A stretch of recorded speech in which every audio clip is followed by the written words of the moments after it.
नवमी एवं दशहरा की सबको शुभकामनाएं। हमारी भारतीय संस्कृति में जितने भी त्योहार हैं ये उत्सव खुशी के उल्लास के होते हैं और जितने भी प्रकार के मनुष्य होते हैं, तीन प्रकार की सोचें होती है अपने यहाँ पर। तो अपने त्योहारों में भी तीन पक्ष होते हैं। एक पौराणिक पक्ष जिनको कहानी सुनने में आनंद आता है, उससे भगवान की कथा सुनने में आनंद आता है, और दूसरा पक्ष जो होता है आध्यात्मिक पक्ष। जो ज्ञानी विज्ञानी होते हैं, आत्मा के अध्ययन लगे हैं, तो आध्यात्मिक पक्ष भी हमारे त्योहारों में होता है। और तीसरा पक्ष होता है जो ना तो पुराण की बात को मानते हैं ना अध्यात्म की बात को मानते हैं, उनके लिए भी हमारे त्योहारों में एक वैज्ञानिक पक्ष है, वे केवल विज्ञान को ही मानते हैं। तो हमारे जितने भी त्योहार हैं तीनों पक्षों पर खड़े उतरते हैं। इनमें तीनों प्रकार की बात होती है, पौराणिक पक्ष भी, आध्यात्मिक पक्ष और वैज्ञानिक पक्ष। तो हमारा जो नवरात्रि और दशहरा, तो इनका पौराणिक पक्ष तो ये है कि सुम्र शुंभ और चंडमुंड, रक्तवीर और महिषासुर ये आदि आदि राक्षस हुए। इनका वध करने के लिए माता ने 9 रातों तक युद्ध किया, दिन में नहीं। दिन में राक्षस छिप जाते थे, भाग जाते थे। राक्षसों को ये लगता है कि हमारी शक्ति रात्रि में बलवान होती है, क्योंकि दुष्प्रवृत्तियां जो रात्रि माने अंधकार होता है, और जो अज्ञानी होते हैं हमारे अंदर की दुष्प्रवृत्तियां हैं, अंधकार के प्रतीक हैं। और इसलिए माता 9 रातों तक ऐसे युद्ध करती रही और 10वें दिन सभी राक्षसों को पृथ्वी से उनको समाप्त कर दिया। चाहे चंडमुंड हो, जैसा राक्षस वैसा रूप माता को लेना पड़ा, काली का रूप लेना पड़ा, उसी बीच में कालरात्रि का, भैरवी का और दुर्गा का।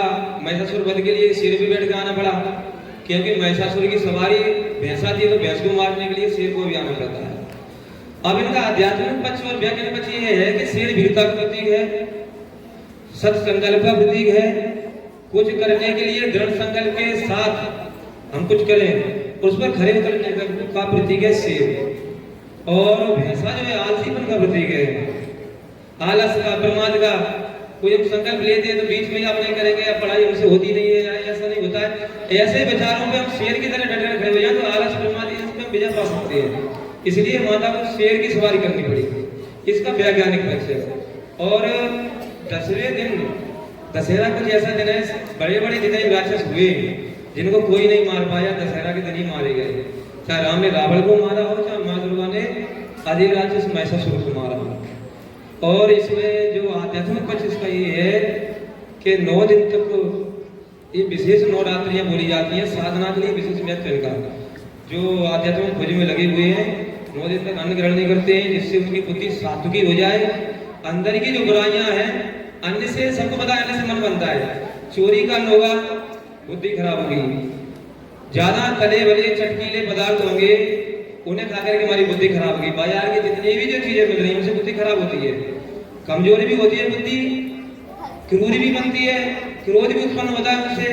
तो ऐसे भोजनों को सर्वदा त्याग किया जाता है, क्योंकि इन 9 दिनों में जो हमारे अंदर की कुछ बुराई है उनसे लड़ने के लिए माता दुर्गा से प्रार्थना और अपनी ओर से पूरा प्रयास किया जाता है। तो उस दौरान अन्न का प्रयोग भी नहीं करते हैं, मिर्च मसाले तो दूर की बात है। सात्विक भोजन, जिससे सात्विक बुद्धि बने और हमारी जो बुराइयां हैं वो कमजोर हो, हम विजय प्राप्त करें। चप्पलें भी छोड़ देते हैं कई लोग, जमीन पर शयन करते हैं, इनका भी अपना महत्व है। ये सब कोई पाखंडवाद या अंधविश्वास नहीं है, क्योंकि हमको पता है 9 दिन तक भोजन नहीं करेंगे, ऊर्जा की आवश्यकता पड़ेगी। तो वो ऊर्जा पृथ्वी से डायरेक्ट मिलती है। पैर बिना चप्पलों के रहेंगे तो पृथ्वी से डायरेक्ट ऊर्जा प्राप्त करते हैं, वायु से, पृथ्वी से, उससे अग्नि से, सीधे सूर्य के प्रकाश में रह जाता है। और 5 तत्व की पूर्ति जो भोजन से होती थी वो सीधी प्रकृति से डायरेक्ट होने लगती है। इसलिए साधक क्या करते हैं, जब भोजन नहीं मिल रहा है तो जमीन पर ही शयन करते हैं और बिना चप्पल के भी रहते हैं और मंत्र का जाप भी करते हैं, जिससे बुद्धि अन्य जगह से हट करके एक जगह लग जाए। तो उन्हें जैसे संकल्प हमको करना है। 9 दिन नहीं, हमारा तो पूरा वर्ष भर ही चल रहा है। जैसे 2024-25 सत्र हमारा बिल्कुल ऐसे ही, जैसे माता दुर्गा ने शेर पर बैठ के जैसे युद्ध किया, वैसे ही शेर की सवारी मानो ये पढ़ाई हुई कि हमको प्रथम आना है, अव्वल आना है, ऐसे करके। तो हमारी दुर्गा और ये दशहरा सार्थक है। और आपका दशहरा मान लो इस पढ़ाई को तुम बहुत कठिन पाठ समझते हो, तो परीक्षा के बाद आप उसको भी आखिर में पूरा पेपर सॉल्व करके मुझे भी पराजित कर देंगे। यही अभी 9 दिन चल रही है ना, संकल्प लेके हम आज से कहीं ऐसा कर सकें तो शेर की सवारी। किसकी? शेर की सवारी। हाँ ठीक है, अपने पर बना देता हूँ।